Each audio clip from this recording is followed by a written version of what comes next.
Arsenal are in trouble, but could this be the moment they show what they are really made of? Let us be real for a second. If you have been following Arsenal this season, you already know that this squad has been through a lot. Big wins, tough losses, international drama, and now heading into one of the most important weeks of the entire season. Mikel Arteta is dealing with an injury list that reads like a who is who of the first team. Yes, it is that serious. But here is the thing. Arsenal are still standing, still fighting. And this Saturday evening, they take on Southampton in the FA Cup quarter-final with a place in the semi-finals and another trip to Wembley on the line. After losing the Carabao Cup final to Manchester City last month, this competition means everything to this group right now. So let us break it all down. Who is out? Who might be back? What does the team look like? And honestly, can Arsenal get through this? Grab a seat. This is going to be a long one. The injury crisis that no one wanted. Right, let us start here because you cannot talk about this match without talking about the injury situation.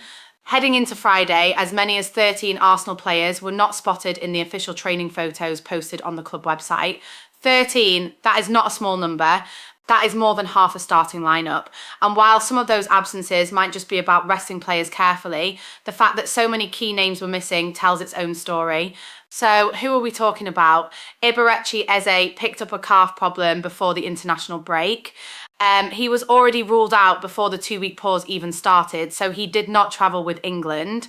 Arteta confirmed in his pre-match press conference on Friday that Eze will not be available for the Southampton game.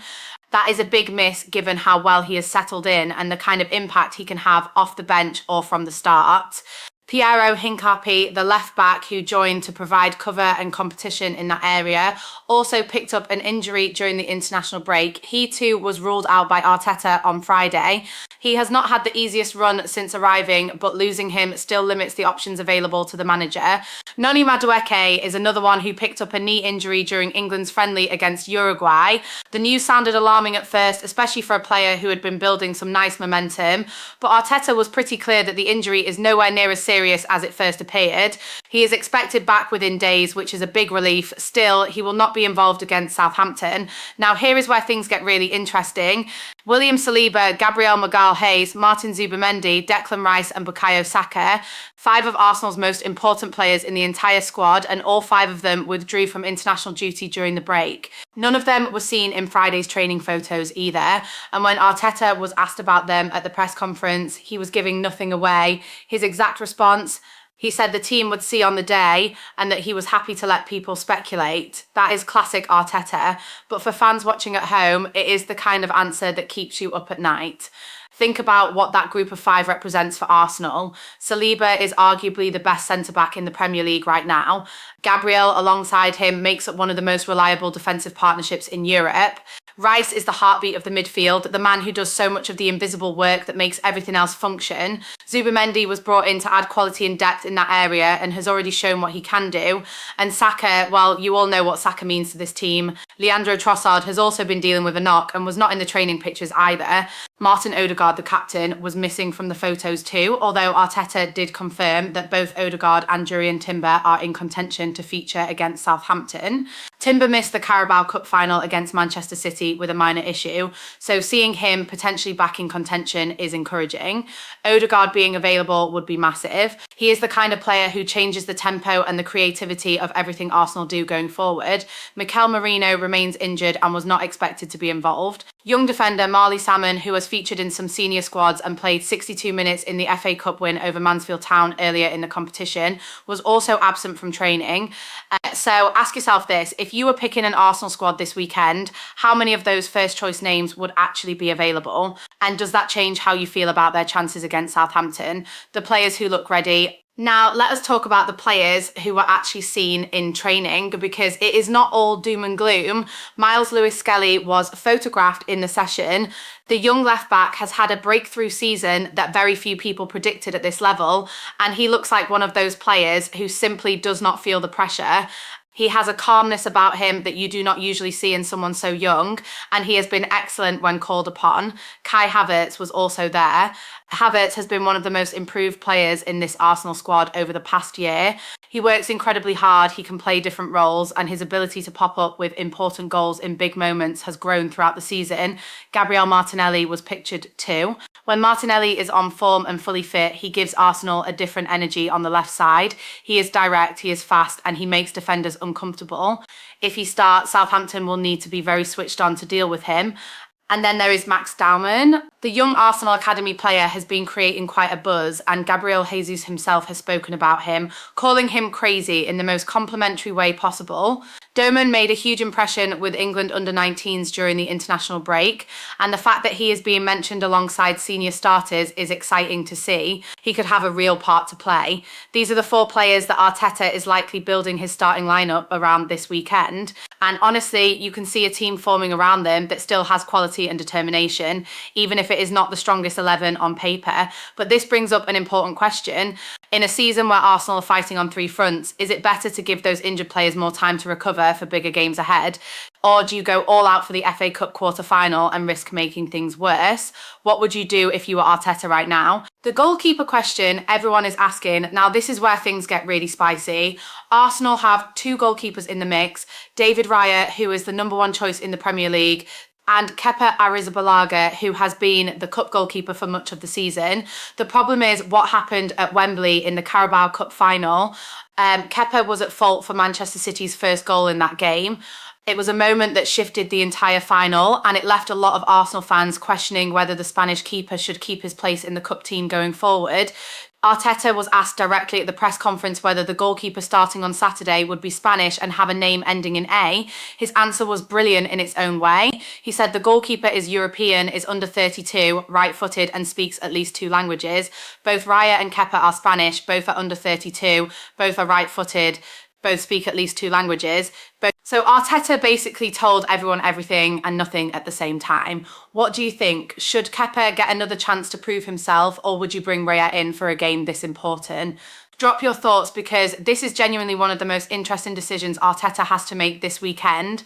Why this FA Cup game matters so much. You might be wondering why Arsenal, in the middle of a Premier League title race, are treating this FA Cup quarter-final like it is the most important thing in the world right now. And the honest answer is, it kind of is. After losing the Carabao Cup final to Manchester City at Wembley last month, that defeat still stings. Every Arsenal fan felt it, the team felt it. You could see it in how the players reacted afterwards. To go to Wembley and not come away with a trophy when you are in the middle of what could be one of the most important seasons in recent memory hurts in a very specific way. The FA Cup offers a chance to go back to Wembley, to fix that feeling, to win something tangible this season before the Premier League is decided. Arteta said it clearly. Arsenal are 2 or 3 games away from the FA Cup. He knows how important that competition is for this group. He said they need to make the strongest lineup they possibly can to win every competition they are in. And Southampton, despite being in a difficult position in the league, are not a team Arsenal can take lightly.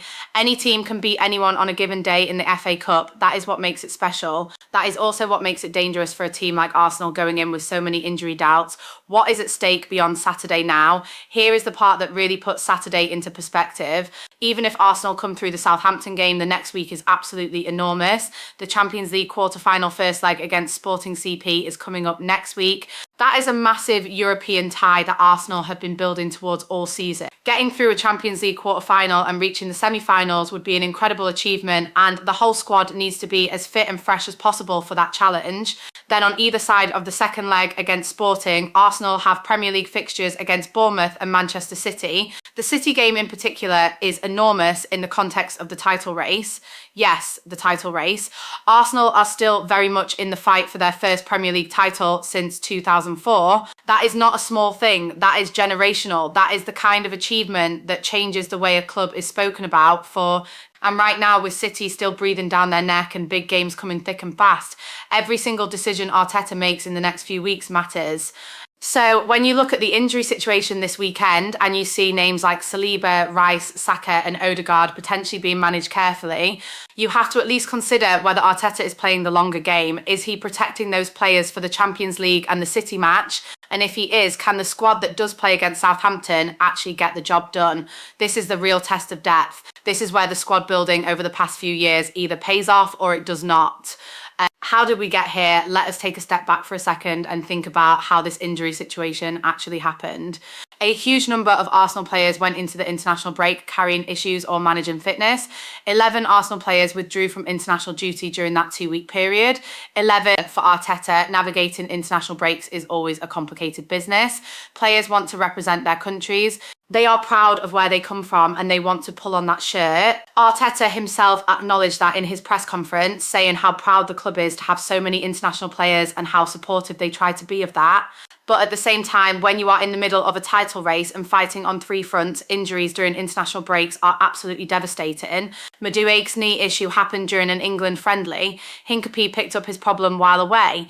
These things happen, but they hurt. The question of how clubs and national teams communicate about player fitness is a conversation that keeps coming back every single season. And Arsenal, more than most right now, are feeling the consequences of it. Do you think international breaks during the running of the season are too risky for clubs fighting for titles and cups? It is a debate worth having. The Southampton factor, it would be wrong to spend this entire piece talking about Arsenal without acknowledging Southampton. Southampton are in a very tough spot in the league, but cup competitions have a way of levelling the playing field, and playing against an injury hit, potentially understrength Arsenal gives them a real opportunity. They will come into this game with nothing to lose. That is often the most dangerous kind of opponent you can face. A Southampton team that plays with energy, presses hard and takes their chances could make life very uncomfortable for Arsenal, especially if some of those key defenders and midfielders are not available. Arsenal will need to be professional. They will need to focus from the first minute, and they will need to make sure that the players who do step in, whether that is Lewis Skelly, Havertz, Martinelli or Dalman, are ready for the responsibility. This is also an opportunity for some players to really put their hand up. When the big names are out, the door opens for others to show what they can do. And in a squad pushing for a title and a European run, having trust in your backup players is priceless. What would winning do for Arsenal right now? Think about what it would mean if Arsenal win this game, get through to the semi-finals and keep the dream alive of winning the FA Cup this season. After the Carabao Cup final loss, it would send a message, not just to their rivals, but to the squad itself. It would say that this group does not fold when things get hard, that they can cope with injuries, that their depth is real, that they are still capable of competing on every front. And it would give Arteta something to build momentum into the biggest week of the season. Football is about confidence. When things are going your way, everything feels easier. The ball goes in, the passes click, the team looks like it is playing in a different gear. Winning on Saturday would put Arsenal in that headspace heading into the Champions League and the Premier League run-in. Losing would not end the season, but it would hurt. It would add more noise and more doubt at exactly the wrong moment. The bigger picture, let us zoom out one final time. Arsenal are chasing history, a first Premier League title in over 20 years. A potential FA Cup final, a Champions League quarter-final. These are not small things. This is the kind of season that gets talked about forever, good or bad. And at the centre of it all is Mikel Arteta, a manager who has rebuilt this club from the ground up and is now asking everything of his players and his staff in the most intense period of the season. The injury crisis is real. The challenge ahead is enormous, but Arsenal have not got this far by crumbling when things get tough. They have got here by being more prepared, more organised and more determined than the teams they are competing against. Saturday is a test. The week after that is a bigger test, and through all of it, the fans, the community, the people who wake up every morning with red and white running through them have a role to play too. Your energy matters, your belief matters. When this squad hears that the support is behind them, no matter what the team looks like on paper, it makes a difference. So what do you think? Can Arsenal get through this injury crisis and still compete for everything? Who do you want to see start against Southampton? Should Kepa get another chance or does Raya come in? And honestly, after everything this season, do you believe this is the year Arsenal finally bring that Premier League title home? Share your thoughts, get the conversation going, because this is not just football, this is Arsenal. And moments like this are exactly what it means to be part of this community. Come on, you Gunners, let us do this together.